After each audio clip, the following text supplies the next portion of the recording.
नमस्कार मैत्रिणींनो, नामको हॉस्पिटलतर्फे तुम्हाला नवरात्रीच्या पुन्हा एकदा हार्दिक शुभेच्छा. मी doctor Vishakha Jahagirdar, medical superintendent Namco hospital Nashik. मी doctor Kirti Hire, consultant physician and diabetologist at Nashik. आपले आरोग्य आपल्या हाती या सदरामध्ये आपला आजचा विषय आहे ब्लड प्रेशर. तर मॅडम, ब्लड प्रेशर हे नॉर्मल कसं असतं, म्हणजे किती असतं, आणि हायपरटेन्शन म्हणजे काय, याच्याबद्दल जरा आपण आज डिस्कस करूया. डेफिनेटली नॉर्मल ब्लड प्रेशर आपण 120/70, 120 हे वरचं BP म्हणजे सिस्टोलिक BP असतं आणि 70 हे डायस्टोलिक BP असतं. तर नॉर्मली आपण 120/70 हे नॉर्मल BP कन्सिडर केल्या जातं. जेव्हा आपलं BP 140/80च्या वरती जातं किंवा वाढलेलं असतं त्याला आपण हायपरटेन्शन आपल्याला झालेलं आहे असं समजूया. आणि हायपरटेन्शनचे स्टेजेस असतात, stage 1, stage 2, stage 3, stage 4. Stage 1 is जेव्हा BP 140/80च्या वरती असतं, स्टेज 2 160/100च्या वरती असतं आणि स्टेज 3 जेव्हा 180च्या वरती जेव्हा आपलं BP जातं तेव्हा आपण स्टेज 3 म्हणतो. आता हे जे BP हायपरटेन्शन आहे यामध्ये असं आहे की कधीकधी आपल्याला मॅक्झिमम टाईम्स पेशंटला लक्षणं असतात, त्याचे काही त्रास होत असतात, पण कधीकधी काही लक्षणं नसतात. तर यावेळेस आपल्याला आपण BP आहे की नाही आहे, नॉर्मल आहे, वाढलेलं आहे, कमी आहे, हे माहिती करण्यासाठी आपण BP चेक करायला पाहिजे.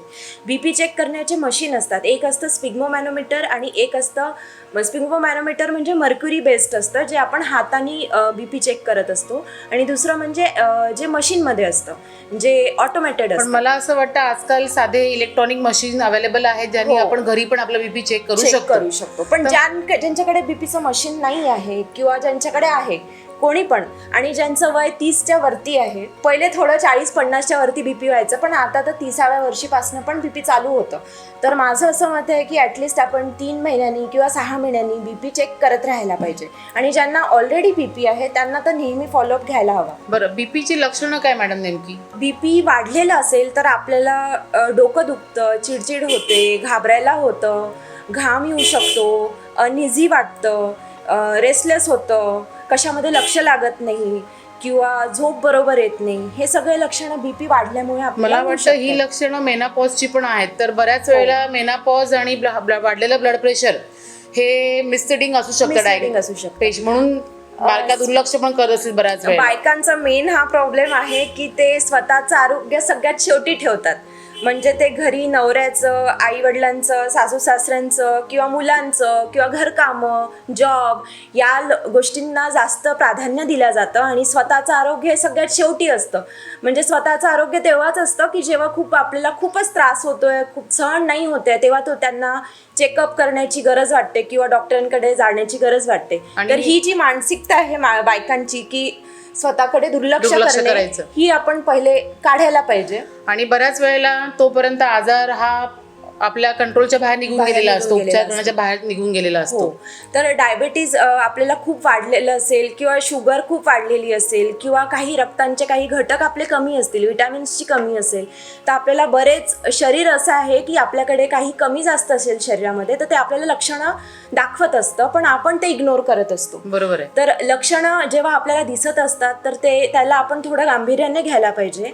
आणि स्पेशली फिमेल्सनी जसं 30 ते 50 वर्ष किंवा जेव्हा रजोन निवृत्ती होते तर आपण त्याकडे प्रत्येक लक्षणाकडे हे समजायला नाही पाहिजे की मासिक पाळी बंद होते म्हणून मला त्रास होतोय.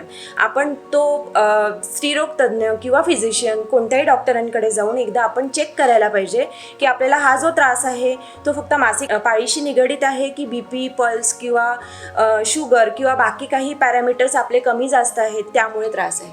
बरं, हे ब्लड प्रेशरचं निदान करणार कसं काय मॅडम, आणि याचे काही कॉम्प्लिकेशन्स काय काय आहेत? ओके, BP आपण चेक करतो. मी जसं सांगितलं स्पिग्मोमॅनोमीटर किंवा जे डिव्हाइस असतात ऑटोमेटेड त्यांनी आपण BP चेक करतो.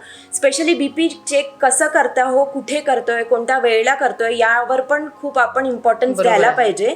BP चेक करताना मोस्टली आपण सुपाईन म्हणजे लेटलेल्या पोझिशनमध्ये आरामदायी कम्फर्टेबल कपडे, कम्फर्टेबल पोझिशनमध्ये BP चेक करायला पाहिजे.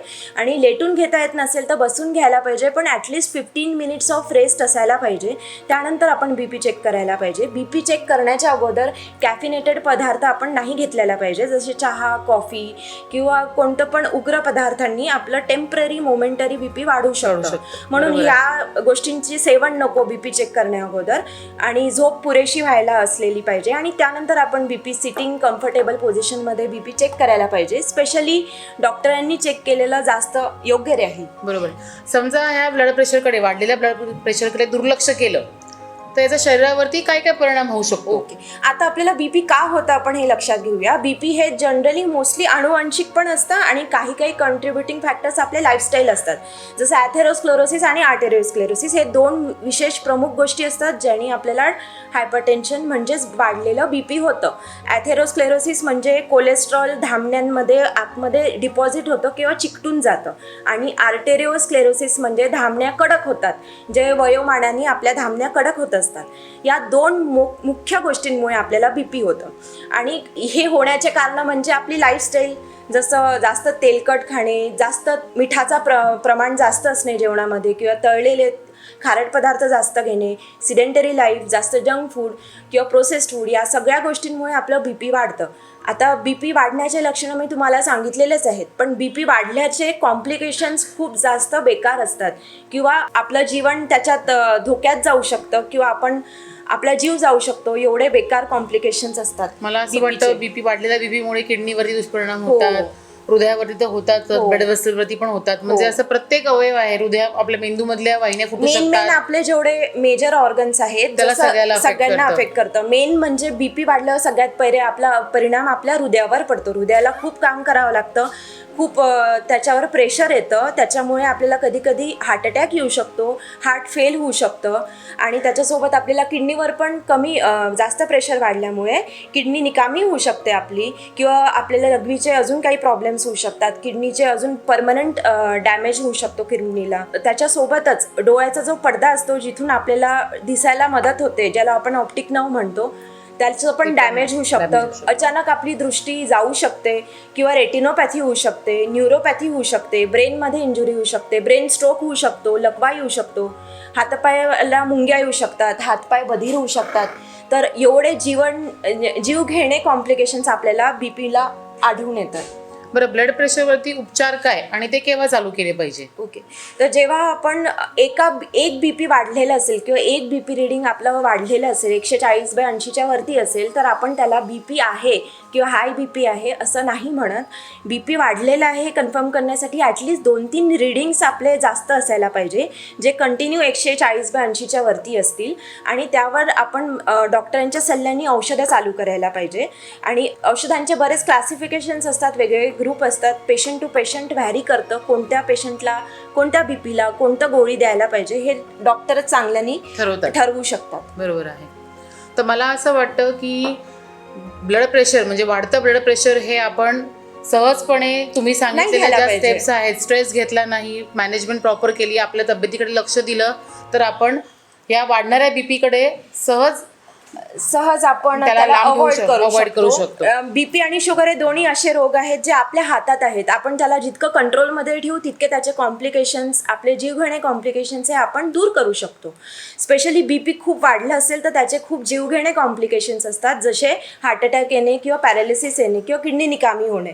तर हे तिन्ही गोष्टी आपल्याला अवॉइड करायचे असेल तर आपण रेग्युलरली बीपी चेक करायला हवा. Specially after 30 years of age आपण बीपी चेक करायला पाहिजे. आणि ज्यांना ऑलरेडी बीपी असेल त्यांनी ॲटलिस्ट 2-3 महिन्यांनी त्यांच्या डॉक्टरांकडे जाऊन बीपी चेक करावा. असं नाही की एकदा गोळी चालू केली तर आयुष्यभर तीच गोळी घ्यायची आहे. गोळी आपली वयोमानानुसार आहे, कारण लोक बीपीची एकदा गोळी चालू केली की परत डॉक्टरला दाखलच नाही. तर ते म्हणतात की आम्हाला एकदा गोळी घेऊन दिली आणि 2 वर्षांनी त्यांना मग जेव्हा काही परत त्रास होतो तेव्हा सांगतात की डॉक्टरनी, म्हणजे बऱ्याच वेळेला असं होतं की येणारे पेशंट्स लोक असतात ते रॅपर घेऊन येतात की मला ही गोळी चालू चालू आहे आहे. आणि ती 15-20 वर्षापासून सुरू असते. तर मोस्टली बीपी असं नाही की एकदा जी गोळी सुरू झाली तर आयुष्यभर तीच राहणार. गोळी ही आपल्या वयोमानानुसार, आपल्या सिम्पटम्सनुसार किंवा आपल्या त्रासानुसार आणि बीपीच्या रिडिंगनुसार कमी जास्त होऊ शकते. कधी कधी बीपीची गोळी बंद पण होऊ शकते. एक अजून गैरसमजूत आहे लोकांमध्ये की एकदा बीपीची गोळी चालू झाली की ती आयुष्यभर घ्यावी लागते. असं नाही आहे. येथे आपल्या लाईफस्टाईलवर आणि आपल्या बीपीवर आपण किती त्याच्यावर बाकीचे एफर्ट्स घेतो या सगळ्या गोष्टींवर बीपीची गोळी अवलंबून असते. कधी कधी डोस कमी कमी होऊन बंद पण होऊ शकतो. म्हणजे याचा अर्थ असा आहे की ज्या कुठल्या व्यक्तीला हाय ब्लड प्रेशरचा त्रास आहे त्यांनी त्यांचं लवकर डिटेक्ट करून घेणं, ब्लड हो. प्रेशर वाढलेलं आहे ते प्रॉपर ट्रीटमेंट घेणं आणि डॉक्टरच्या सल्ल्यानुसारच गोळ्या चालू किंवा बंद असतील त्या करायला पाहिजे. म्हणजे आम्ही कॅज्युअल्टी आणि इमर्जन्सीमध्ये असे पेशंट पाहतो जे हायपरटेन्शनचे कॉम्प्लिकेशन्स घेऊन येतात. म्हणजे किडनी फेल झालेली असते, हृदयाला म्हणजे हार्ट अटॅक आलेला असतो किंवा हार्ट फेल झालेलं असतं किंवा स्ट्रोक आलेला असतो, पॅरालिसिस आलेला असतो. एवढं सगळं झाल्यानंतर आपण जेव्हा आपलं निदान होतं तर तेव्हा ऑलरेडी आपल्या शरीराला डॅमेज होऊन गेलेला असतो. म्हणून आपण पहिलेच वेळोवेळी बीपी चेक करायला हवा. तर चला तर महिलांनो, या नवरात्रीला आपण आपल्या आरोग्याची काळजी घेऊया. मॅडमनी सांगितलं त्याप्रमाणे आपण आपला ब्लड प्रेशर लगेच चेक करून घेऊया. पुन्हा भेटूया एका वेगळ्या विषयावरती. धन्यवाद. धन्यवाद.